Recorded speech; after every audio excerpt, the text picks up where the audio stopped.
அனைவருக்கும் வணக்கம். நம்ம இந்த வீடியோவில் எதை பற்றி பார்க்க போகிறோம் அப்படின்னு பார்த்தீங்கன்னா, திரு அஜித்குமார் அவர்களுக்கு பார்த்தீங்கன்னா ஒரு விருது அறிவிச்சிருக்காங்க. அது என்ன விருது, எப்போ அறிவிச்சாங்க அப்படின்னு சொல்லிட்டு தான் இந்த வீடியோவில் பார்க்க போகிறோம்.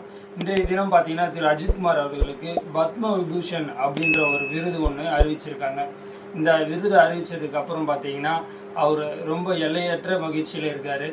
இதுக்கு முன்னாடி அவர் பார்த்தீங்கன்னா கார் ரேஸில் கலந்துக்கிட்டு தமிழ்நாட்டுக்கும் இந்தியாவுக்கும் பெருமை சேர்த்து கொடுத்துருந்தாரு. அதே போல் இப்போ அவருக்கு பார்த்தீங்கன்னா கலைத்துறை சம்மந்தப்பட்டு அவருக்கு பார்த்தீங்கன்னா பத்ம விபூஷன் அப்படின்ற ஒரு விருது அறிவிச்சிருக்காங்க. இதுக்கு முன்னாடி பத்ம விபூஷன் யாரெல்லாம் கலைத்துறையில வாங்கியிருக்காங்க அப்படின்னு சொல்லிட்டு இப்ப பார்க்கலாம்.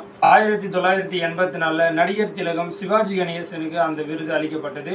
அதுக்கப்புறம் பாத்தீங்கன்னா சூப்பர் ஸ்டார் ரஜினிகாந்துக்கு 2000 அந்த விருது அளிக்கப்பட்டது. அதுக்கப்புறம் பாத்தீங்கன்னா 2014 கமலஹாசனுக்கு அந்த விருது அளிக்கப்பட்டது.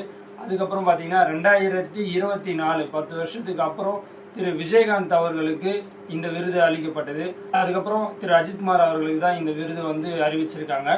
இதனால அவர் ரொம்ப எல்லையற்ற சந்தோஷத்துல இருக்காரு.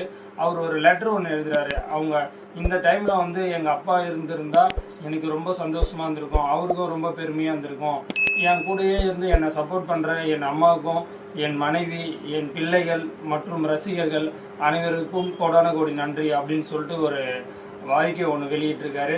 இன்னும் நிறைய விருதுகளை பெற்று அவர் நலமுடன் இருக்க வேண்டும் அப்படின்னு சொல்லிட்டு நம்ம கேட்டுக்கிறோம். அஜித் ரசிகர்கள் இந்த விஷயத்தை பார்த்து ரொம்ப மகிழ்ச்சியோட ரொம்ப கொண்டாடிட்டு இருக்காங்க அஜித்தை வச்சு. அதே மாதிரி இந்த சைடு பார்த்தீங்கன்னா விஜயோட சைட்ல இருந்து ஒரு அப்டேட் வந்திருக்கு. விஜய் சார் பார்த்தீங்கன்னா அரசியலுக்கு வந்ததுக்கு அப்புறம் நான் இந்த படத்தோட லாஸ்ட் அப்படின்னு சொல்லிட்டு எக்ஸ்பினத்தை இயக்கிற 69 தளபதி 69 என்ற படம் நடிச்சிட்டு இருந்தாரு. அந்த படத்தோட ஃபர்ஸ்ட் லுக்கும் பேரும் இன்னைக்கு அறிவிச்சிருக்காங்க. அதோட ஃபர்ஸ்ட் லுக்ல பார்த்தீங்கன்னா ரொம்ப எங்கான விஜயா காமிச்சிருக்காங்க. அதுக்கான பேர் என்னன்னு பாத்தீங்கன்னா ஜனநாயகம் அப்படின்னு சொல்லிட்டு பேர் வச்சிருக்காங்க. ஜனநாயகம் அப்படின்னாலே இது ஒரு அரசியல் சம்பந்தப்பட்ட படமா தான் இருக்கும் அப்படின்னு சொல்லிட்டு இருக்கு. இதுல பாத்தீங்கன்னா பின்னாடி எல்லாம் பாத்தீங்கன்னா அந்த போஸ்டர் பின்னாடி பாத்தீங்கன்னா விஜய் அவர்கள் செல்ஃபி எடுக்கிற மாதிரி ஒரு போஸ்டர் வந்திருக்கு. அதுக்கு பேக் சைடு பாத்தீங்கன்னா நிறைய மக்கள் சூழ்ந்து இருக்க மாதிரி வந்திருக்கு.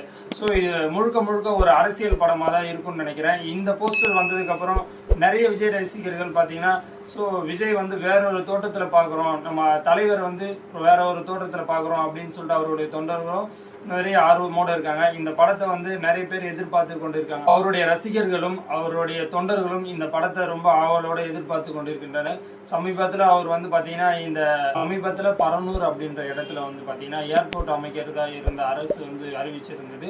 அதை எதிர்த்து மக்களுக்காக போராட்டத்தில் ஈடுபட்டிருந்தாரு. அது ரொம்ப வைரலா போயிட்டு இருந்தது. அதுக்கப்புறம் பாத்தீங்கன்னா இந்த விஷயம் தான் அவர் வைரலா போயிட்டு இருக்கு. அவருடைய ஃபர்ஸ்ட் லுக் இந்த போஸ்டரை வச்சு அவரோட ரசிகர்கள் கொண்டாடிட்டு இருக்காங்க. விஜயோட ஃபர்ஸ்ட் லுக் எப்படி இருக்கு அப்படின்னு சொல்லிட்டு உங்களுடைய கமெண்ட்ல பதிவு பண்ணுங்க. அஜித்துக்கு இந்த அவார்டு கிடைச்சிருக்கிறத பத்தி உங்களுடைய கருத்துக்களையும் என்னோட கமெண்ட் பாக்ஸ்ல தெரிவிங்க. இந்த வீடியோ பிடிச்சிருந்தா லைக் பண்ணுங்க, கமெண்ட் பண்ணுங்க, சப்ஸ்கிரைப் பண்ணுங்க, மறக்காம ஷேர் பண்ணுங்க. நன்றி.